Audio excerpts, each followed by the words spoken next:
धाकड़ खबर, बेखौफज़ुमा बेबाक अंदाज। साथियों, आज की प्रेस वार्ता को अगर मैं 2 लाइन में समराइज करूं, तो मैंने बहुत अच्छी 2 लाइन स्वयं ने लिखी है। सरकार के यार लेकर बेशुमार उधार, बन गए बड़े खरीदार, कहीं अर्थव्यवस्था का ना कर दे बंटाधार। मोदी जी एंड कंपनी का एक मंत्रा है, बोरो एंड कॉन्कर। साथियों, हम में से कई लोग कभी कभी बिजनेस करने का सोचते हैं, कई लोग सोचते हैं, और सबसे बड़ी अड़चन आती है पूंजी की, क्योंकि हम लोग मध्यम आय वर्गीय या लोअर इनकम ग्रुप फैमिलीज से बिलोंग करते हैं। तो पूंजी नहीं होती, तो हमारे पास एक अच्छा आइडिया होने के बावजूद भी हम उस बिजनेस को एग्जीक्यूट नहीं कर पाते हैं। पर मोदी जी का एक मंत्रा है अपने दोस्तों के लिए, वो स्कीम आपके लिए, मेरे लिए, 140 करोड़ देशवासियों के लिए नहीं है, वो सिर्फ 2-3 लोगों के लिए है।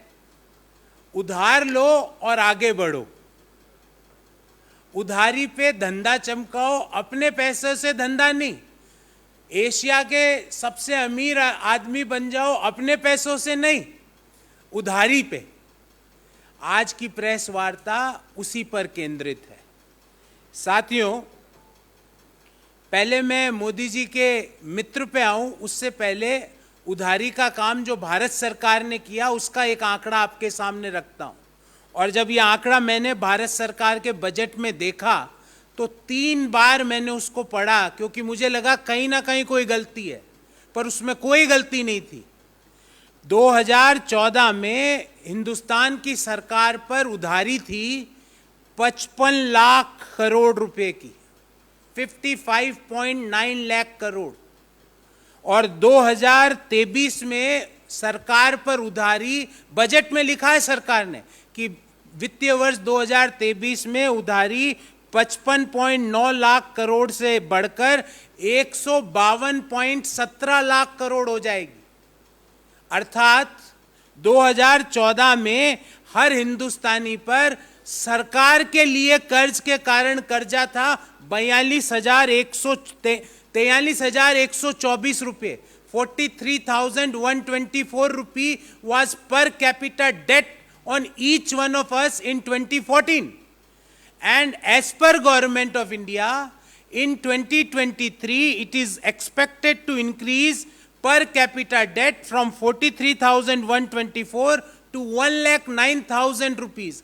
43,124 प्रति हिंदुस्तानी पर जो 2013-14 में कर्ज था, वो 2000 वित्तीय वर्ष 2023 में बढ़कर 1,09,000 रुपये हो जाएगा। मतलब पिछले 8 सालों में मोदी जी के कुप्रबंधन के कारण प्रति हिंदुस्तानी पर कर्ज 152% से बढ़ा है। 43,124 से 1,09,000 रुपये ऐसा कर्ज हमारे ऊपर है जो हमने नहीं लिया, हमारे बाबत सरकार ने ले लिया, उस कारण हमारे ऊपर आ गया। 152% इस कर्ज में बढ़ोतरी हुई। ये तो है सरकार का मॉडल। अब सरकार का मॉडल है तो उनके यार भी यही मॉडल काम में लेंगे। अब उन्होंने क्या मॉडल लिया है उसके बारे में न्यूयॉर्क की credit research firm credit site ने अपना एक रिसर्च रिपोर्ट पब्लिश करी है। उसके अनुसार सरकार के जो हमारे दो के नंबर 1 व्यक्ति, उनके ऊपर 2,30,000 करोड़ का कर्ज है। अडानी के ऊपर कुल कर्ज, अडानी ग्रुप के ऊपर 2,30,000 करोड़ रुपए का है। अब सवाल ये उठता है कि कौन ये कर्ज अडानी ग्रुप को दिलवा रहा है। उसका ब्यौरा भी लाया हूं कि भाई स्टेट बैंक का कितना है और दूसरे प्राइवेट बैंकों का कितना है, विदेशी बैंकों का कितना है, सारी बातें करेंगे। तो credit research firm credit site के अनुसार ग्रॉस डेट अडानी ग्रुप के ऊपर 2.3 ट्रिलियन, 2.3 ट्रिलियन रुपये इज इक्वल टू 2,30,000 करोड़ रुपया हो गया। अब ये रिपोर्ट आगे क्या कहती है, और बहुत महत्वपूर्ण बात इस रिपोर्ट ने कही है, वो कहती है कि अडानी ग्रुप ग्रॉसली लिवरेज्ड है, मतलब कर्ज में दबा हुआ है, फिर भी नया कर्ज मिलता जा रहा है। वो रिपोर्ट आगे ये कहती है कि अडानी ग्रुप को नए और अनरिलेटेड बिजनेसेस में जाने से बचना चाहिए, ये बड़ी रिस्क है उसके ऊपर। अनरिलेटेड बिजनेस, अब तो आप देख लीजिए, धरती, आकाश, पाताल, वायु, अग्नि, पांचों महाभूत के अंदर कोई भी बिजनेस है हिंदुस्तान में, उसके अंदर अडानी ग्रुप है। और क्यों है वो आप और मैं और देश के सभी लोग जानते हैं। अब ये कहते हैं कि अडानी ग्रुप ने अपनी जेब से कैपिटल नहीं लगा रही, ये रिपोर्ट कह रही है, ये हमारा आंकड़ा नहीं है, ये हम नहीं कह रहे, कि अडानी ग्रुप कर्ज में दबा हुआ है। ये रिपोर्ट कह रही है कि अडानी ग्रुप अनरिलेटेड बिजनेस कर रहा है जिसका उसको कोई अनुभव नहीं है। ये रिपोर्ट कह रही है कि अडानी अपनी पर्सनल इक्विटी कैपिटल अपने ग्रुप्स में इंजेक्ट नहीं कर रहा है। आगे ये रिपोर्ट कहती है, और इस रिपोर्ट के हवाले से ही मैं पूरी बात कर रहा हूं, कि 2020 से 2022 के बीच अडानी ग्रुप ने 48,000 करोड़ रुपए का कर्जा लिया 1.5 साल के अंदर। अप्रैल 2020 से जून 2022 के मध्य 2 साल के अंदर 48,000 करोड़ का कर्जा लिया, जिसमें से मात्र स्टेट बैंक ऑफ इंडिया से 18,770 करोड़ रुपए का कर्जा लिया। रिपोर्ट कह रही है कि कर्ज में दब रहा है। रिपोर्ट कह रही है कि नए और जिन बिजनेसेस का अनुभव नहीं है उसमें ग्रुप जा रहा है। रिपोर्ट कह रही है कि बिजनेस में ग्रुप को अपनी स्वयं की कैपिटल लगाने की जरूरत है, पर स्टेट बैंक ने उसी दौरान 18,770 करोड़ रुपए का कर्जा 2020 से 2022 के मध्य दिया। अर्थात 2020 से 22 के मध्य जो अडानी ग्रुप ने कर्जा लिया उसका 40% कर्जा तो सिर्फ स्टेट बैंक ऑफ इंडिया ने दिया, और बाकी 14 ग्लोबल प्राइवेट बैंक्स ने, दुनिया के सारे बड़े 14 बैंकों ने मिलके, जिसमें जापान के बैंक, अमेरिका के बैंक, सिंगापुर के बैंक, ऑस्ट्रेलिया के बैंक, स्विट्जरलैंड के बैंकों ने, सब ने मिलके 60% दिया, पर हमारे स्टेट बैंक ऑफ इंडिया ने अकेले ने उसको 40% दे दिया। चलिए साहब, अभी ये बात अभी खत्म नहीं हुई है। अब ये कह रहे हैं, ये रिपोर्ट कह रही है कि इसके कारण भारतीय बैंकों के ऊपर भयंकर रिस्क है, बड़ी रिस्क है बैंकों के ऊपर इस कर्जे के कारण। और इस रिपोर्ट के अनुसार अडानी एंटरप्राइज और अडानी ग्रीन एनर्जी ने जो जिनके ऊपर 94,400 करोड़ रुपए का कर्ज है, आपको जान के आश्चर्य होगा कि वह अपना जो ब्याज का खर्चा है, जो उनका टैक्स के बिफोर अर्निंग है, उसका मात्र 1.5 गुना, वो ब्याज का मात्र 1.5 गुना टैक्स के बिफोर की अर्निंग के रूप में कमाते हैं।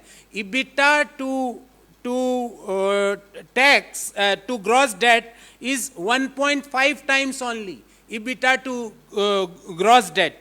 फिर ये रिपोर्ट आगे कहती है कि द रिपोर्ट हाईलाइट्स कि आने वाले समय में इनके नए बिजनेसेस में प्रॉफिट नहीं होगा। ये मैं नहीं कह रहा, ये रिपोर्ट कह रही है। और जब प्रॉफिट नहीं होगा तो या तो बैंकों को इनको और कर्ज देना पड़ेगा या बैंकों का कर्ज डूब जाएगा आने वाले समय में, क्योंकि ये नया नया बिजनेस करते हैं। अब इस रिपोर्ट में आगे कहा जा रहा है कि इसके कारण अडानी ग्रुप एक मैसिव डेट ट्रैप के अंदर जा चुका है। और इस रिपोर्ट के अंतिम पैराग्राफ में जो लाइनें लिखी है वो मैं अक्षरश आपके सामने पढ़ के सुनाता हूं। Gautam Adani also enjoys healthy relationship with ruling Modi administration. ये एज इट इज वर्बेटिम सुना रहा हूं आपको। Mister Adani and Indian prime minister mister Narendra Modi know each other well, going back to the later days as the chief minister of the Gujarat state। ये इस report में लिखा गया। पूरा 2,20,000 करोड़ का कर्जा है। पिछले 2 सालों में आपने जो मेजर कर्जा लिया उसमें से 40% सिर्फ स्टेट बैंक ऑफ इंडिया से लिया। आप नए बिजनेस में जा रहे हो, जिसके कारण इस रिपोर्ट में कहा गया है कि आने वाले समय में उन बिजनेसेस में उतनी प्रॉफिटेबिलिटी नहीं रहेगी, तो आपको बैंकों से और कर्जा लेने की जरूरत पड़ेगी, या बैंकों को आप कर्जा या ब्याज चुकाने में असमर्थ हो जाओगे। गौरतलब, ध्यान रहे, याद रहे कि 23 जून 2022 को मैंने एक और प्रेस वार्ता की थी, आपको याद होगा, जब श्रीलंका के प्रेसिडेंट के ऊपर मोदी जी का प्रेशर गया था कि वह जो रिन्यूएबल एनर्जी के पावर के प्रोजेक्ट है वो अडानी को अलॉट करे। ये हमने नहीं कहा, ये श्रीलंका के state owned Ceylon electricity board के चेयरमैन ने ये बात कही है। अभी तक उसके बारे में उसको किस तरह उस इश्यू को ख़त्म किया गया, चेयरमैन साहब के ऊपर दबाव डाला गया कि नहीं दबाव डाला गया, उन्होंने अपने शब्द वापस लिए। गौरतलब है कि 2014 में जैसे ही मोदी जी सरकार में आए तो एसबीआई ने अडानी ग्रुप को $1 बिलियन का कर्ज देने का इन प्रिंसिपल एग्रीमेंट बनाया और उसको वापस लेना पड़ा था। आफ्टर कांस्टेंट प्रोटेस्ट एसबीआई ने उस एमओयू को स्क्रैप किया। फिर 2020 में एसबीआई ने अडानी के कार्मिशेल कोल प्रोजेक्ट जो ऑस्ट्रेलिया में है उसको 5,000 करोड़ का लोन देने की फिर पेशकश की, पर प्रेशर बाय इन्वेस्टर्स का जब प्रेशर आया तो वो लोन भी स्टक हुआ। अभी इसमें क्या अपडेट है उसके बाद किसी को कुछ नहीं पता है।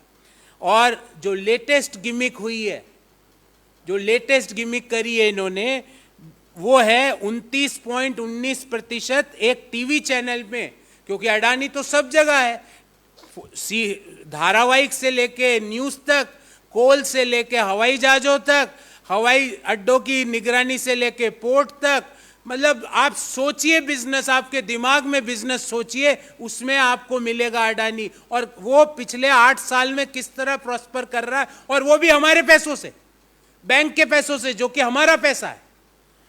अब इस मीडिया हाउस के हवाले से मैं ये खबर दे रहा हूं कि इन बिना कंसेंट के, बिना कन्वर्जेशन से, बिना फाउंडर के इंफॉर्मेशन और अप्रूवल के 29.19% स्टेक अडानी ग्रुप ने लीडिंग टीवी न्यूज चैनल में खरीदने की बात करी। और यही नहीं रुके, बोले 26% और ओपन ऑफर से लेंगे। अब इस बाबत हमारे 3 सवाल है सरकार से। पहला, वह कौन है सरकार में व्यक्ति जो बैंकों के ऊपर दबाव डालता है अडानी ग्रुप को कर्जा देने के लिए, क्योंकि कर्ज पे कर्ज बढ़ा जा रहा है, कैपिटल अपनी तरफ से अडानी ग्रुप लगा नहीं रहा है, कर्जे पे बिजनेस किए जा रहा है, एक्विजिशन पे एक्विजिशन किए जा रहा है। वो कौन व्यक्ति है जिसने एसबीआई को या अन्य बैंकों को अडानी ग्रुप के ऊपर, अडानी ग्रुप को लोन देने का दबाव डाला? हम पूछना चाहते हैं कि इसके कारण जो भारत की अर्थव्यवस्था के ऊपर जो ह्यूज रिस्क आई है, 2,20,000 करोड़ का ऋण है, टोटल डेट इज 2.2 ट्रिलियन। और अगर हम मौजूदा जो यूएस डॉलर इंडियन रुपी की रेट ले तो 2,30,000 करोड़ हो जाएगा। तो वो कौन लोग हैं जो स्टेट बैंक पे दबाव डालते हैं अडानी ग्रुप को कर्ज देने के लिए? दूसरा, अभी जब अडानी ग्रुप ने एक मीडिया हाउस का होस्टाइल टेक ओवर करने का जो प्रयास किया जा रहा है, और ले लिया, प्रयास क्या किया जा रहा है, ले लिया, securities and exchange board of India और वित्त मंत्रालय क्यों खामोश है? क्यों वो इसकी जांच नहीं करवाता कि ये होस्टाइल टेक ओवर कैसे हुआ, कौन कौन से सेबी के जो नोटिफिकेशंस और सेबी के जो सर्कुलर्स है उनका उल्लंघन हुआ है? वो क्यों मुख्य दर्शक बन के बैठा हुआ है? तीसरा, कि जब एक फर्म 2,30,000 करोड़ का कर्ज लेके देश में काम कर रही हो, अगर वह फर्म डिफॉल्ट करती है तो अर्थव्यवस्था पे जो दुष्प्रभाव उस डिफॉल्ट के कारण पड़ेगा, उसके लिए मोदी जी और वित्त मंत्रालय में निर्मला सीतारमण जी ने क्या तैयारी करके रखी है।